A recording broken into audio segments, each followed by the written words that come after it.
हे दोस्तों, कभी कभी हम लोग अपने डे टू डे लाइफ में इस तरीके के सेंटेंस को बोलते हैं जहाँ पर हम लोग कहते हैं अब बचा ही क्या कहने को, अब बचा ही है क्या करने को, अब बचा ही है क्या खाने को, अब बचा ही है क्या बेचने को।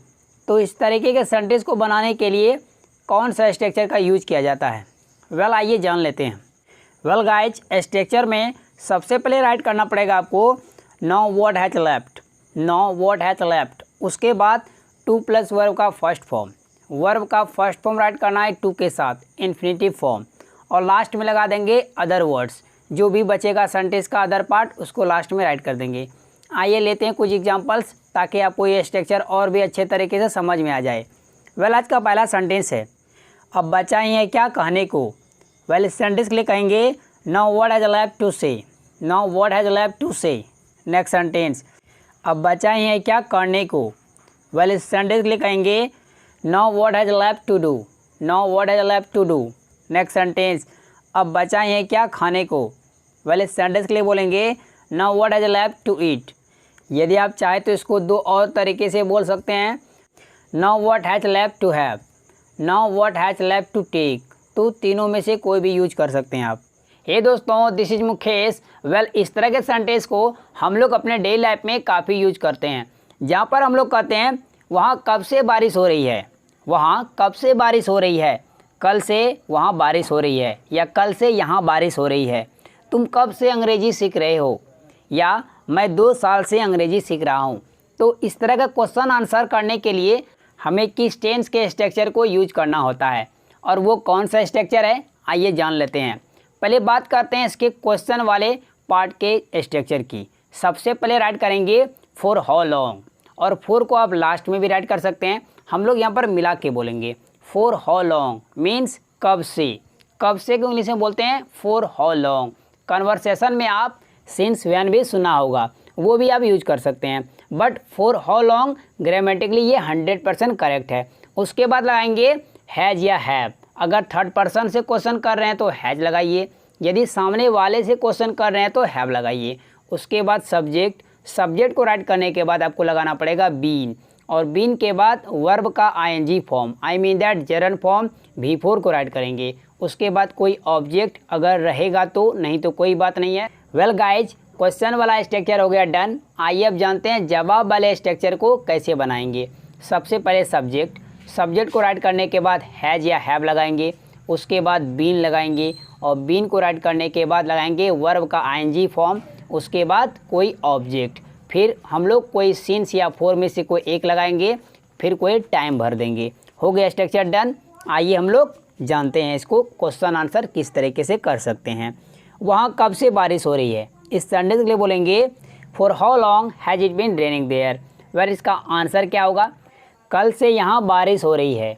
इस सेंटेंस के लिए बोलेंगे it has been raining here since yesterday, it has been raining here since yesterday. Next sentence तुम कब से अंग्रेजी सीख रहे हो। वेल इस सेंटेंस के लिए बोलेंगे for how long have you been learning English, for how long have you been learning English. Well इसका आंसर क्या होगा, मैं 2 साल से अंग्रेजी सीख रहा हूँ।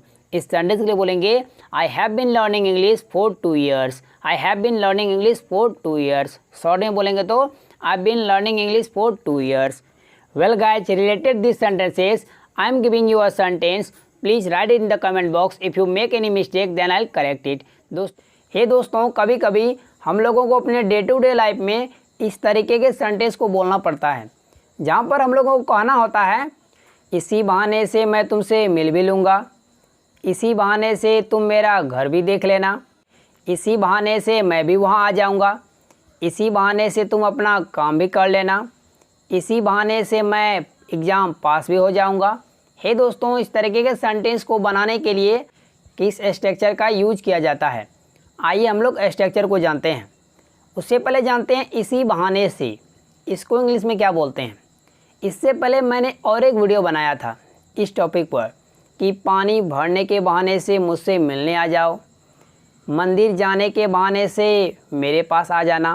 तो के बहाने से, तो इसको इंग्लिश में बोलते हैं on the pretext of, on the pretext of. लेकिन यहाँ पर है इसी बहाने से, on this pretext, on this pretext.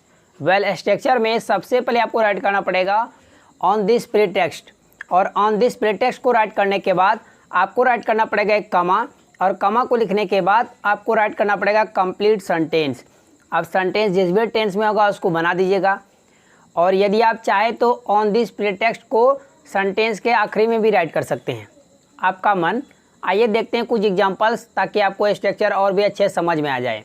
Well हमारा पहला एग्जांपल है, इसी बहाने से मैं तुमसे मिल भी लूँगा। इस सेंटेंस के लिए बोलेंगे on this pretext I will meet you as well. On this pretext I will meet you as well, या नहीं तो I will meet you as well on this pretext. Well मैं आपको बता दूं तो ऑन दिस प्रीटेक्स्ट, प्रीटेक्स्ट में आपको जोर देना है।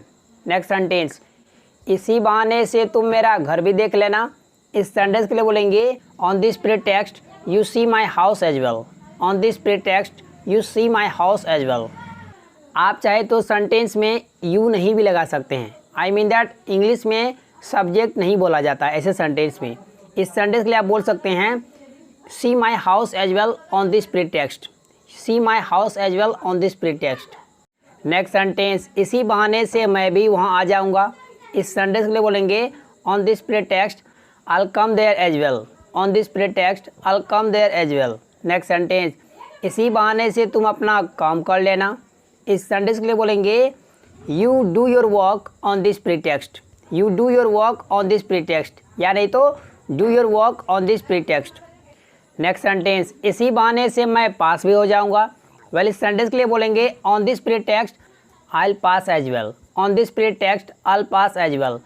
हे गाइज, हम लोग अक्सर अपने डेली लाइफ में इस तरह का सेंटेंस का यूज करते हैं जहाँ पर हम लोग कहते हैं तुम पर शक करने का सवाल ही पैदा नहीं होता, या बच्चों पर शक करने का सवाल ही नहीं पैदा होता, पड़ोसी पर शक करने का सवाल ही पैदा नहीं होता।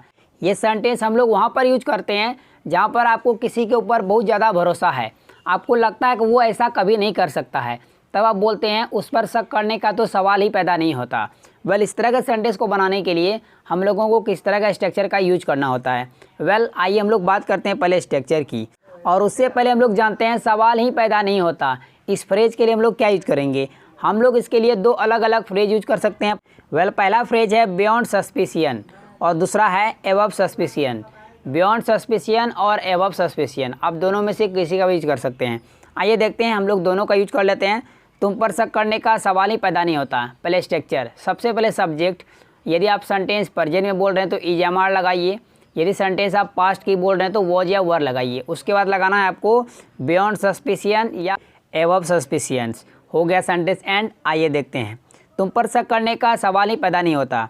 यू आर बियॉन्ड सस्पिशियन, और you can also say you are above suspicion.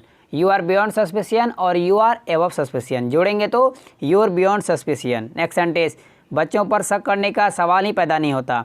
Children are beyond suspicion. Children are beyond suspicion. Next sentence, पड़ोसी पर शक करने का सवाल ही पैदा नहीं होता। यहाँ पर पड़ोसी अगर सिंगुलर होगा तो इज लगेगा, अगर पड़ोसी प्लूरल रहेगा तो आर लगाएंगे। चलिए यहाँ पर सिंगुलर ही मैं मानता हूँ। Never is beyond suspicion. Never is beyond suspicion. अगर इस सेंटेंस को पास्ट में बोलेंगे तो नेवर वॉज बियॉन्ड सस्पिशियन, और you can also say never was above suspicions. Hey guys, इसी जोड़ी में आपको एक सेंटेंस देता हूँ, प्लीज़ राइट कीजिए कमेंट बॉक्स में। यदि आप कोई गलती करते तो मैं आपको करेक्ट करके बता दूंगा। दोस्तों वीडियो कैसी लगी, अच्छी लगे तो लाइक कर दीजिए, मेरे चैनल को सब्सक्राइब कर ले और बेल आइकन को बीट कर ले ताकि मेरा रोज आने वाली वीडियो की नोटिफिकेशन बिल्कुल टाइम पर मिलती रहे। Thanks for watching video friends, till then keep practising, keep smiling, have fun.